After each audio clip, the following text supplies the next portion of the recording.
Good afternoon, everyone. I am Chuni from Team 1, and my teammates are Claire and Nilanjana. And we will be presenting to you on a workplace issue of sexual harassment that was encountered in Mitsubishi in 1996. Our presentation will be firstly covering the introduction, followed by the analysis of the events, recommendations, and lastly, conclusions. In 1996, Mitsubishi was filed against a sexual harassment case that involved more than 300 women, who were all allegedly sexually harassed at the company's plant. These women claimed that they were being verbally and physically assaulted, such as being taunted with, targeted with air guns, tormented with crypt names, and lastly, approached for sexual activities. Despite all this, Mitsubishi still didn't establish any form of protection for their employees. Rather, Mitsubishi chose to provide monetary compensation to the victims and give the public an answer by firing and disciplining the people involved. Now, let's take some time to ponder on this question. Why is this happening? What took the victims so long for them to stand up for themselves? And what could Mitsubishi have done better in handling this issue? Before we delve deeper into analysis, let me first give you the definition of what is sexual harassment. Sexual harassment is defined as the unwanted sexual activities that affect one's employment and create an hostile work environment. In our first analysis, we will be examining why women are the target of sexual harassment. Although sexual harassment can happen to anyone, women are often the target of sexual harassment as they are more vulnerable and they tend to suffer in silence. According to a research done by South China Morning Post, women then tend to suffer in silence due to reasons such as having a lower status in the workplace, the fear of being dismissed, and lastly, misinterpretation during non-verbal communication. Firstly, majority of the women have lower status in the workplace as they are perceived as unskilled and less of a value as compared to men. According to a research, most of the managerial and C-suite positions are still taken up by men, resulting in this perception that men are more superior as compared to women.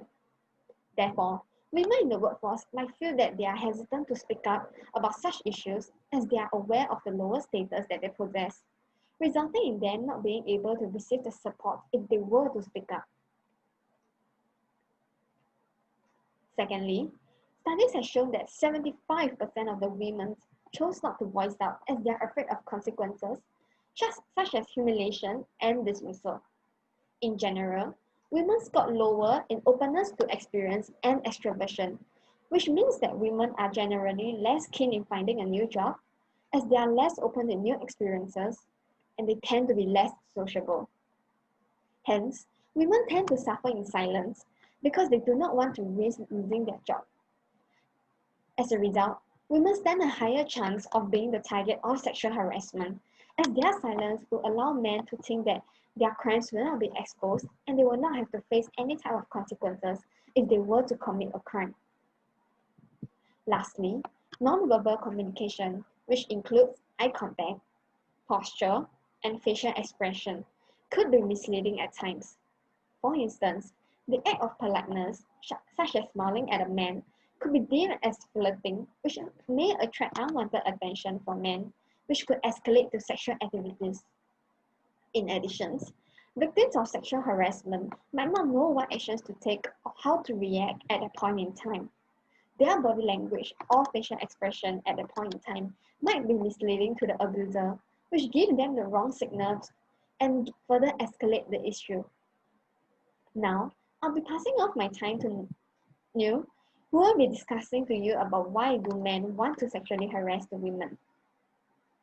So moving on to the second part of the analysis, which is why men want to sexually harass women.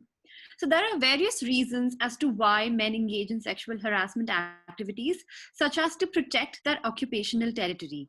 Men might view successful and powerful women as a threat, especially in male-dominated occupations. Thus, they would try to intimidate and discourage women because they feel displeased when women are at a higher job hierarchy than theirs, resulting in them reasserting dominance and status. Next, most of the managerial and C suite positions are dominated by men, as mentioned by Chiuli earlier, allowing them to think that they are in a position of power, thus giving them the perception that they can evade the rules and would not face any consequences from indulging in heinous acts. Next, many men think that they are better than women and can bully them because their perception of women is that they are weak, submissive, and fragile. Moreover, studies have shown that fear of negative evaluation, narcissism, and lower self esteem are major contributors to sexual harassment. Another reason is the culture and environment present in the company, causing men to view women as sexual objects. Allegedly, Mitsubishi managers made visits to sex bars on business trips. Such behavior by managers at work encourages employees to engage in sexual harassment activities because they think that the mere purpose of women is to satisfy men's sexual gratifications. Therefore, they might think that there is no wrong in sexually harassing women due to the established culture and environment in the workplace. Now, moving on to the next part of the analysis, which is how Mitsubishi dealt with the situation. The sexual harassment case was only brought to attention when the number of cases of women being harassed was around 300, raising the question of why this problem wasn't raised and handled earlier, only blowing up after many more women were involved. Next, this reflects how poorly the managers and human resource team at Mitsubishi dealt with sexual harassment cases, allowing it to escalate into a huge issue. Furthermore, they took such issues lightly, and when they were exposed, they simply fired those involved and compensated the victims with money, thinking that this would settle the issue. Moving on to why the situation was not handled well. Due to their ineffective management, managers and human resource team might have thought that this was a minor issue, sweeping it aside when women in the workplace approached them for help. Apart from this, Mitsubishi might have been hesitant to sound out such issues as it might result in the company to garner public attention, causing detrimental effects to their image and reputation. In addition, managers might not have brought up this concern as well, as they could be the ones engaging in those sexual harassment acts, taking the risk of getting themselves into trouble. Moving on, why do colleagues and outsiders not dare to sound out about such issues? Even though colleagues or outsiders might be aware of the sexual harassment acts in a workplace, they might be afraid to sound out due to a few reasons, such as fear of reprisal if they were to sound out about such issues. They carry the risk of offending sexual harassers, causing them to be a potential victim of sexual harassment, as well as if they were to be exposed. When colleagues or outsiders decide to take the risk to whistleblow about such issues, they might risk their job and even getting their identity revealed and being labeled as a snitch, affecting their reputation at work. Furthermore, if the issue further escalates, this might also cause the company's reputation to be affected, especially if this issue is published in the media. Colleagues or outsiders might also be aware that many others may have already sounded out about these sexual harassment acts, but no corrective action has taken place. Therefore, they might feel that even if they were to sound out about such issues, they would not have made any difference, resulting in their decision to not retaliate in these situations. So, what do you think Mitsubishi could have done to solve the issue of sexual harassment? Now I'll be passing on my time to Claire, who will be taking you through our recommendations. Thank you, Nilanjana. So now, in order to combat the issue of sexual harassment, our group came up with 3 recommendations that could be implemented by Mitsubishi. The first recommendation would be having a more effective communication method. The second is to conduct educational workshops for all the staff in Mitsubishi. And lastly, it is to enforce stricter punishments in order to deter sexual harassment acts from occurring. Firstly, Mitsubishi could improve on their communication system, as having an effective communication system will ensure that women or victims who are being sexually harassed can report this to higher management, such as managers or human resource team, to have this issue rectified. This could be done through an anonymous feedback form. As women are prone to being sexually harassed in the workplace, it is very important for them to speak up for themselves and inform the respective parties that should be aware of the issue. An anonymous feedback form would allow them to voice out their concerns without being exposed, as most victims and bystanders usually feel too ashamed or humiliated to voice out as they are afraid of being caught. Thus, they end up suffering in silence.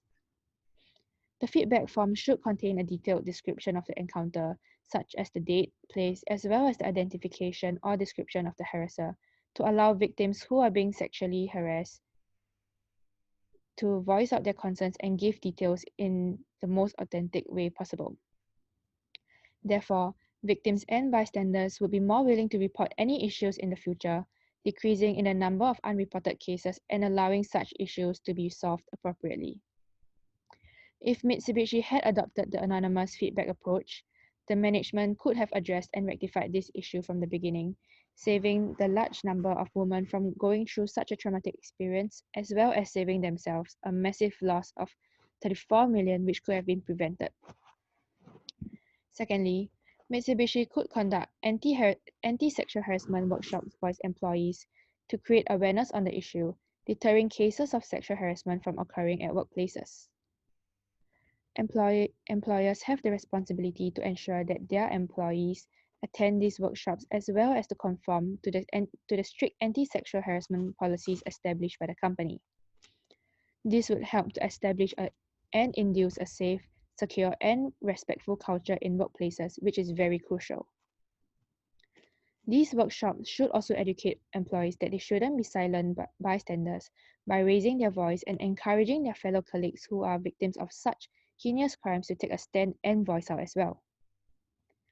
Another aspect of the workshop should be on educating women on their rights and avenues available for them to raise any concerns or complaints. As women are more prone to being sexually harassed, they should be aware of what to do if they were put in such situations.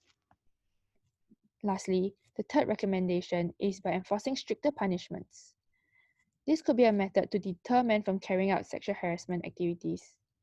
Strict guidelines and punishment could be enforced by the government to emphasize the severity of sexual harassment and be made known to all employees about the serious consequences that they will face if they were to get caught. Companies should also reiterate the serious repercussions that employees would face if they were to engage in sexual harassment acts, and this information should be made clear before they join the company.